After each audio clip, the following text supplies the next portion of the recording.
Hello বন্ধুরা, মৈনাক চলে এলাম নতুন একটা ভিডিওতে। আজকে এই ভিডিওতে রিভিউ করব জি5 এর নতুন অরিজিনাল সিরিজ আবার প্রলয়, তার সিজন 2 মুক্তি পেয়েছে। আমি রাত জেগে বেশ অনেকটা দেখলাম, তারপর বাদবাকিটা আমি সকালবেলায় দেখলাম, তাই জন্য আমার রিভিউ আসতে একটু লেট হচ্ছে। তো কেমন লাগলো 8 এপিসোডের এই সিরিজটা আমি একটা জিনিস ভালো লাগলো, অনেক ক্ষেত্রে না মেকার্সরা প্রথম সিজনটা সাকসেসফুল হলে তবেই ইচ্ছাকৃত মানে কারণ ছাড়া হয়তো পার্ট 2 বার করতে হবে, এরকম একটা সিকুয়েল করে দিল। কিন্তু এটা সিরিয়াসলি এটা দরকার ছিল। এখানে গল্পটা যেভাবে স্টার্ট হচ্ছে তোমাদেরকে ছোট্ট করে বলি। শাশ্বত চ্যাটার্জি অর্থাৎ অনিমেষ দত্ত, তার নৌকাতে একটা ব্লাস্ট ঘটে এবং সেই ব্লাস্টের পর মানে সেখানেই সিরিজটা শেষ হয় সিজন 1। তারপর সেই ব্লাস্টিংয়ের পর অনিমেষ দত্ত আবারও বাঁচে হসপিটালে এবং তার স্ত্রী জানায় যে অনিমেষ আর কোনোভাবেই ডিউটি জয়েন করবে না। সে একটা ফুড ডেলিভারির মানে একটা খাবারের দোকান খোলে, সেটা হচ্ছে বাড়িতে বসে খাবার বানায়, দত্তবাবুর কিচেন, সেখানে সে খাবার বানায়। এবার হঠাৎই তাকে ডিউটিতে আবার জয়েন করতে হচ্ছে একটা বিশেষ কারণে।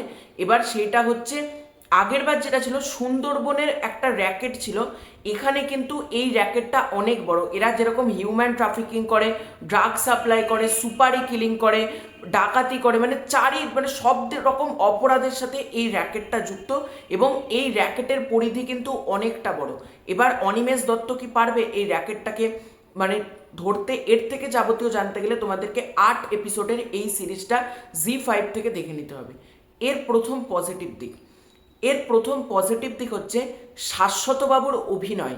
আবারও সেই ক্যাউরামি, আবারও সেই মজাদার সেই ডায়লগ। এবার একই ডায়লগ মানে অনেক ডায়লগ কিন্তু ব্যবহার করা রয়েছে একই, ঠিক একটা ডায়লগের আবার এক্সটেন্ডেড কাট করা হয়েছে, যেমন টাওয়ার লাগাবো কিন্তু আবার 5G, মানে এইগুলো খুব ভালো লেগেছে। এবং কিছু কিছু কমেডির পাঞ্চ লাইন, যেমন একটা বাড়িতে অনিমেষ দত্তর চরিত্রটা যাচ্ছে এবং সেখানে সে একটা মেয়ে তাকে বলছে আপনি দিদিকে চেনেন? বলছে কোন দিদি? বলছে পশ্চিমবঙ্গে তো একটাই দিদি। তারপর বলছে না, রচনা দি। ওই জায়গাটা আমি ভালো হেসেছি। এবং কিছু কিছু কমেডির ডায়লগ দারুণ, মানে খরাজ মুখার্জিকে যেভাবে তিনি ছুটছেন, যে ছোটোখাটো তার মধ্যে থেকেও অ্যাকশন সিকোয়েন্স তাকে ঠিক করানো হয়েছে, সেগুলোকে কিন্তু বেশ ভালো লেগেছে। এবং অনিমেষ দত্ত কিন্তু এবার একা না, তার গ্যাংয়ে পার্থ ভৌমিক অর্থাৎ হ্যালো স্যার তিনি আসছেন, খরাজ মুখার্জি আছেন, বিতান বোস অর্থাৎ দেবাশিস মণ্ডলের চরিত্রটা, রোহন এবং সৌরসেনী, এরা একটা বড় টিম তৈরি হচ্ছে এবং তারা আস্তে আস্তে খোঁজার চেষ্টা করছে। এবং ওম সাহানিকে রাজ চক্রবর্তী যেভাবে প্রেজেন্ট করেছে হোক কলরবের পর, এই কাজটাতে তোমরা দেখো ওম সাহানি দুর্দান্ত লেভেলে পারফর্ম করেছে। শ্যাম ভট্টাচার্যর কথা আলাদা করে বলতে হবে। শ্যাম ভট্টাচার্য সাগর বলে একটা চরিত্র প্লে করছে, সেই চরিত্রটার পারফর্ম তোমরা দেখবে। এছাড়াও যারা যারা এখানে যুক্ত আছে, র্যাকেটের যারা যারা মেম্বার রয়েছে, সবার নাম তো আমি জানি না, প্রত্যেকের পারফরমেন্স খুব ভালো। এখানে নেতাজি বলে একটা চরিত্র রয়েছে, সেটা হচ্ছে নির্ঝর সিং, তার চরিত্র অর্থাৎ সেই চরিত্রটা প্লে করেছে হচ্ছে ফাইজ খান, আমার অত্যন্ত কাছের এক অভিনেতা তিনি। তো তার অভিনয় তোমরা দেখবে, তিনি যেভাবে পারফর্ম করেছেন। এবং মাঠে বসে একটা সিন রয়েছে, ওই সিনটাতে আমি ভালো হেসেছি। এবং ফাইজ খান কিন্তু দুর্দান্ত পারফর্ম করেছে এই সিরিজটার মধ্যে। স্পেশালি ফাইজ খানের কথা বলতে হবে, তার অভিনয় দারুণ লেগেছে। এবং ফাইজ খানের যে অ্যাসিস্ট্যান্ট অর্থাৎ নির্ঝর সিংয়ের যে অ্যাসিস্ট্যান্ট, তার নামটা ঠিক আমি জানি না তাই বলতে পারছি না, তার অভিনয়টা আমার দারুণ লেগেছে। এবং শেষ মুহূর্তে তাকে যেভাবে প্রেজেন্ট করা হয়েছে, এক কথায় দুর্দান্ত। এবং এটার ক্ষেত্রে যেটা ভালো লেগেছে, এখানে কিন্তু মাল্টিপাল টুইস্ট রয়েছে, মানে একটা টুইস্ট না, মানে এরা সলভ করতে যাচ্ছে ডাকাতি, হয়ে যাচ্ছে আরেক জায়গায় মার্ডার, মানে নানা রকম জিনিস ঘটছে। এবং পুলিশের ওপর যে এই হামলা, যে পুলিশকেও কত দিক সামলাতে হয়, এই সিরিজের মধ্যে যেভাবে দেখানো হয়েছে, এক কথায় সলিড। এবং প্রতিটা পুলিশ অফিসারের জন্য তোমাদের কিন্তু ইমোশনাল তোমরা প্রত্যেকে হবে। আমি স্পয়লার কিছু দেবো না, প্রতিটা চরিত্রই কিন্তু বিপদে পড়বে, কোনো কোনো চরিত্র মারা যাবে পর্যন্ত, এবং বেশিরভাগ চরিত্রই কিন্তু মারা যাবে সেখান থেকে।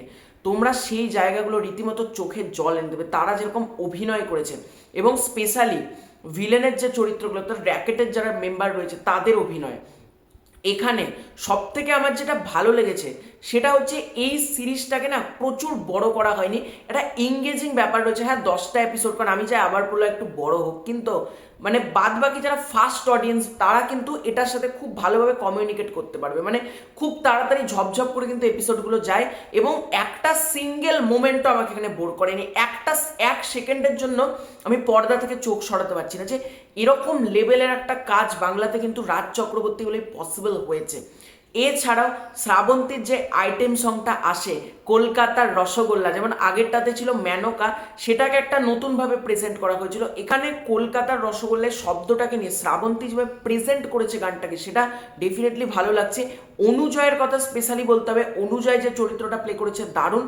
লোকনাথ দের যেভাবে এন্ট্রি করানো হয়, হয়তো আমাকে কারো মনে নেই, আমি তো ছিলাম এই জেলেতেই, মানে লোকনাথ দেখে এবার আরেকটু কঠিনভাবে করা হয়েছে এবং লোকনাথ দেখে আমার ভালো লেগেছে।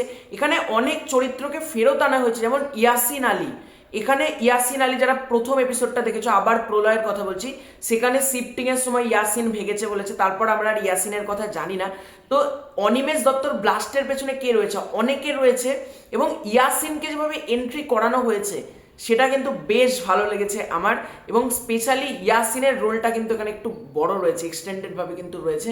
পরিতোষ সরকার, যার কথা বললামই, লোকনাথ দে, তিনি যা অভিনয় করেছেন। এবং আবার প্রলয় দেখবে একটা পার্টিকুলার মোমেন্ট ছিল যেখানে ব্রিটানিয়া, সেই মেয়েটা অর্থাৎ লোকনাথ দে যাকে স্ত্রী হিসেবে রেখেছিল, এবার তাকে থানায় নিয়ে যাওয়া হয় এবং লোকনাথ দেকেও নিয়ে যাওয়া হয়।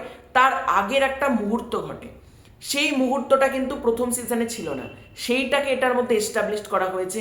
এবং নিজেদের মধ্যে অন্তর্দ্বন্দ্ব, গ্যাংওয়ার এখানেও কিন্তু মানে বিশেষভাবে ভূমিকা পালন করেছে আমি বলবো। এবং সর্বোপরি লাস্ট এপিসোড 8 ক্লাইম্যাক্সটা তোমরা দেখবে, মানে এখানে ক্লাইম্যাক্সটা এত দুর্দান্ত হয়েছে। এবং একজনের ক্যামিও রয়েছে, সেই ক্যামিওটা আমি বলছি না কার ক্যামিও, কিন্তু নতুন পুলিশ অফিসার হিসেবে ঢুকছে। তোমরা যারা একটু আমার ভিডিও দেখেছো, আমি একবার নামও নিয়েছিলাম তার, এবং সেই চরিত্রটা আমি তোমাদেরকে এটুকু বলছি, সেই চরিত্রটা ফিমেল ক্যারেক্টার, এবার তার এন্ট্রি করানো হচ্ছে এবং তাকে যেভাবে খিস্তি খামারি দিয়ে এন্ট্রিটা করানো হয়েছে সেটা, এবং সে যেভাবে অ্যাকশনের দিকটা পুল অফ করেছে, এবং আমার যেটা মনে হচ্ছে আবার প্রলয় 3-তে এই চরিত্রটা কিন্তু অনিমেষ দত্ত সাথ দিতে চলেছে এবং ভালোই হবে আবার প্রলয় 3। এবং আমি মন প্রাণ থেকে চাই এই প্রলয় যেন কোনোদিন শেষ না হয়। দেখো প্রলয় আসছে, আবার প্রলয়, প্রতিটা নস্টালজি, এবং আবার প্রলয় 2, এটাও বলবো একটা দারুণ কাজ হয়েছে। এবার যদি বলো এটা নেগেটিভ দিক, এটার নেগেটিভ দিক হচ্ছে আমি একজনকে মিস করেছি, সেটা হচ্ছে পরাণ বন্দ্যোপাধ্যায়। দেখো প্রলয় না, আমি আবারও বলছি, প্রলয় সফল হয় না পরাণবাবু ছাড়া। যেমন প্রলয় মানে শাশ্বত বাবু, ঠিক একইভাবে কিন্তু পরাণবাবুকে যদি রাখা যেত খুব ভালো হতো। মিস্টার বচ্চন, বিনোদ বিহারীর যে চরিত্রটা, সেটাকে যদি কোনোভাবে গল্পে প্লেস করা যেত আমার মতে খুব ভালো ছিল। বাদ বাকি এই কাজটা আবার প্রলয় 2 বাংলা ওয়েব সিরিজ কন্টেন্টের মোড় ঘুরিয়ে দেওয়া একটা কাজ হয়েছে, সলিড দুর্দান্ত লেভেল একটা কাজ হয়েছে। তোমরা অবশ্যই জি5 থেকে 8 এপিসোডের এই কাজটা দেখে এসো। তো এটাই ছিল আজকের ভিডিও। তোমাদের পুরো ব্যাপারটাকে নিয়ে কি মতামত কমেন্ট করে জানিও। তোমরা কারা কারা আবার প্রলয় 2 দেখেছো ডেফিনেটলি কমেন্ট করে জানিও। চ্যানেলে প্রথমবার হয়ে থাকলে চ্যানেলটা সাবস্ক্রাইব করে দিও। খুব শীঘ্রই দেখা হচ্ছে নতুন কোনো ভিডিওতে, ততক্ষণের জন্য বাই বাই।